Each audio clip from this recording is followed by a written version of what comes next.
हैवान से बेपनाह मोहब्बत। तानिया और वेदांश की बॉन्डिंग। तानिया, डोंट वरी दादाजी, थोड़ी खीर बची हुई है, मैं उसे पैक कर देती हूँ। यह कहते हुए वो अंदर जाकर एक टिफिन बॉक्स में खीर पैक करके ले आई और उसे आर्य को दे दिया। आर्य, हर्ष और विवेक अपने अपने ऑफिस के लिए निकल गए। साथ में भाविक, ध्रुव और एकांत भी ऑफिस के लिए निकल गए। तानिया सीढ़ियों से होते हुए अपने कमरे में आई। वह बालकनी में खड़े होकर ठंडी ठंडी हवाओं को अपने चेहरे पर महसूस करने लगी। अचानक उसे दृष्टि का ख्याल आया। वह समझ रही थी कि दृष्टि को उसकी बहुत फिक्र हो रही होगी। वह उसे बताना चाहती थी कि वह इस वक्त कहाँ है, पर उसका फ़ोन तो ऑलरेडी तोड़ा जा चुका था, इसलिए वह उससे कांटेक्ट भी नहीं कर सकती थी। वह मन ही मन बोली, आई होप दृष्टि, तुझे जल्द पता चल जाए कि मैं कहाँ हूँ। यह सोचते हुए वह ड्रेसिंग मिरर के पास गई और चेयर पर बैठकर खुद को निहारने लगी। माथे पर आर्य के नाम का सिंदूर और गले में उसके नाम का मंगलसूत्र। इस लुक में वह बेहद खूबसूरत लग रही थी। तानिया ने सुन रखा था कि इन दो सिंगारों को पहनने के बाद हर लड़की की खूबसूरती में चार चांद लग जाते हैं। वह आज इसे देख भी पा रही थी, पर इसे अभी भी यकीन नहीं हो रहा था कि वह किसी और की हो चुकी है।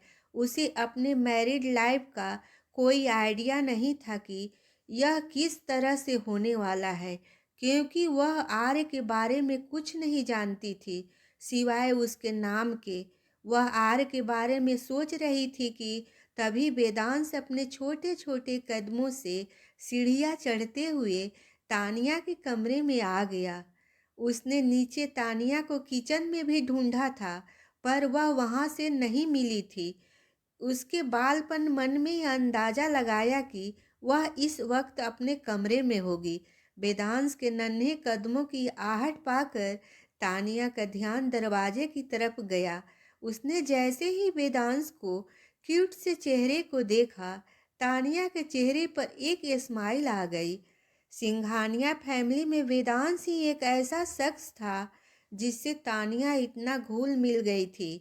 तानिया ने चेयर में बैठे बैठे ही अपनी दोनों बाहों को वेदांश की तरफ फैला दी, जिससे वेदांश दौड़कर तानिया के पास आया और तानिया ने उसे अपनी गोद में उठा लिया। वेदांश अपने नन्हे नन्हे हाथों से तानिया की गर्दन को पकड़ लेता है। तानिया उसके सिर को प्यार से चूम लेती है। वह मन ही मन बोली, कितना प्यारा बच्चा है। जरूर इसकी माँ बहुत खूबसूरत रही होगी, पर इसकी माँ है कहाँ? इतना छोटा बच्चा है, बिना माँ के कैसे रहता होगा? क्या वेदांश की माँ और आर्य का डिवोर्स हो चुका है? तानिया ऐसा इसलिए सोच रही थी क्योंकि उसे लग रहा था कि आर्य की शादी पहले भी हो चुकी है। शायद उन दोनों के बीच डिवोर्स हो चुका है, इसलिए आर्य ने उससे शादी की ताकि वेदांश की उसकी माँ का प्यार मिल सके। पर तानिया को इससे कोई फर्क नहीं पड़ता था कि वेदांश उसका खुद का बच्चा है या नहीं। वह तो उसे एक माँ की तरह प्यार करना चाहती थी। तानिया ने यह नोटिस किया था कि वेदांश उसकी उम्र के बाकी बच्चों की तरह ज़्यादा बात नहीं करता था। इनफैक्ट वह अधिकतर समय चुप ही रहता था। तानिया जब वेदांश से मिली थी, उसे मुस्कुराते हुए नहीं देखा था, जबकि वेदांश की उम्र के बच्चे आराम से हंसते खेलते ही रहते थे।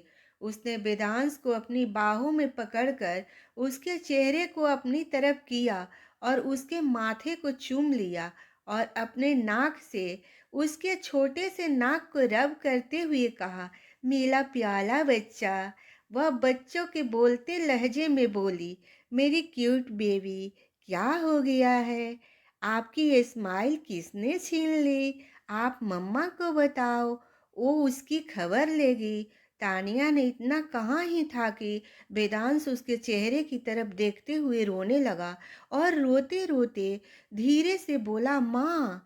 तानिया के इस तरह देखकर अपने सीने से लगाते हुए बोली, अली क्या हुआ मेरे बेबी को? नहीं बेटा, ऐसे रोते नहीं, चुप हो जाओ मेरे बच्चे, क्यूट बेबीज रोते नहीं। यह कहते हुए वेदांश को चुप कराने लगी। समीर जो थोड़ी देर पहले ही वेदांश को ढूंढते हुए तानिया के कमरे की तरफ आया था, उसने वेदांश को तानिया के गोद में देखकर वहीं दीवार पर टेक लगाकर दोनों को मुस्कुराते हुए देख रहा था।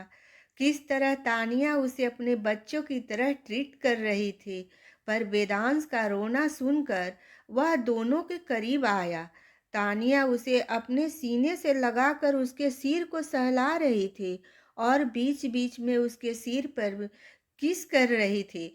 थोड़ी देर तक रोने के बाद वेदांश बिल्कुल शांत हो गया।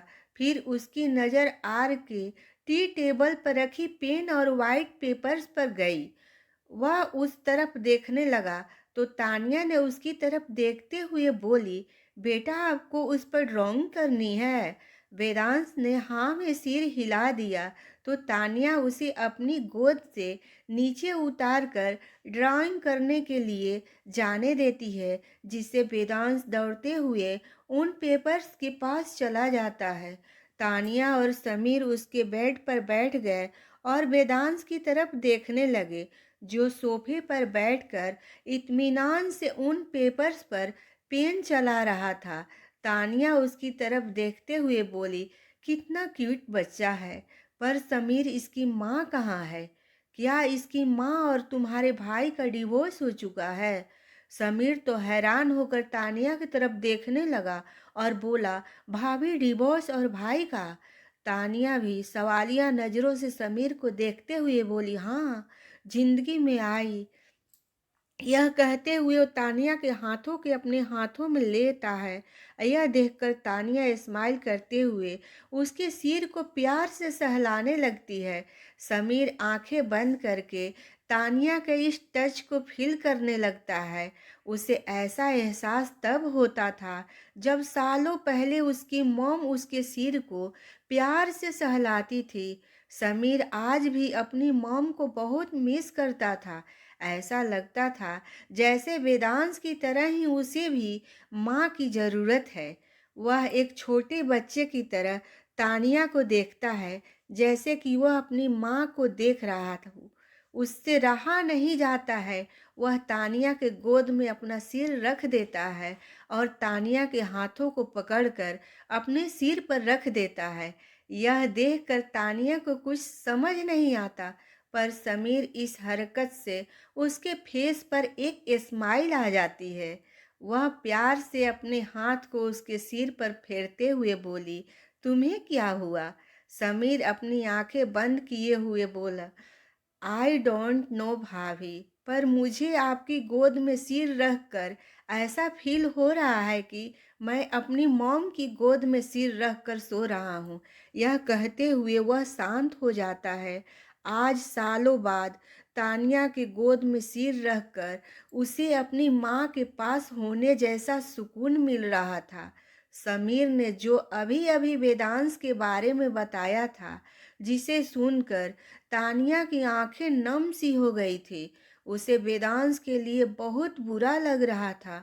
साथ ही उसे आर पर प्राउड फील भी हो रहा था कि उस मुश्किल वक्त में भी आर ने खुद को संभाल कर वेदांश की जिम्मेदारी उठाई और उसे माँ बाप दोनों का प्यार वेदांश को दिया। तानिया यह जानकर भी बहुत अच्छा लगा कि आर ने उसके साथ शादी वेदांश के लिए ही की है, ताकि उसे एक माँ का प्यार मिल सके। इन सब को सोचते हुए तानिया की आंखों में आंसू आ गए और एक बूंद समीर के माथे पर गिर गई, जिसे महसूस करके समीर ने अपनी आंखें खोली तो उसने पाया कि तानिया की आंखों में आंसू है। वह उसके आंसू पोंछते हुए बोला, भाभी आप रो रही हैं? तानिया उसके सिर को सहलाते हुए बोली, नहीं तो बस वेदांश के बारे में सोचकर थोड़ी इमोशनल हो गई थी। अच्छा, तुम अपनी माँ के बारे में कुछ कह रहे थे। मॉम कहीं गई हैं क्या? वो दिखाई नहीं दी। समीर एक गहरी सांस लेने लगा। जैसे ही वह उस हादसे को दोबारा याद करना न चाहता हो। शायद वह उसकी ज़िंदगी का सबसे दर्दनाक दिन था, जिससे वह आज तक उबर नहीं पाया था।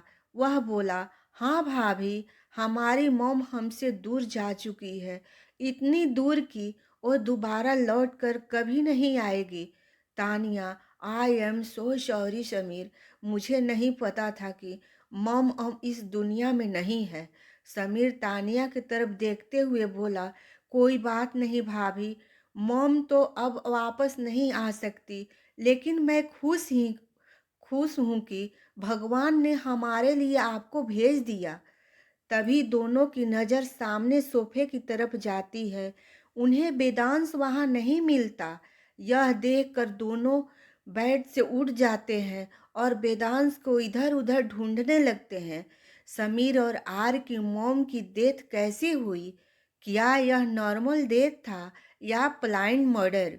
क्या तानिया वेदांश के चेहरे पर वह क्यूट सी स्माइल लाने में कामयाब हो पाएगी?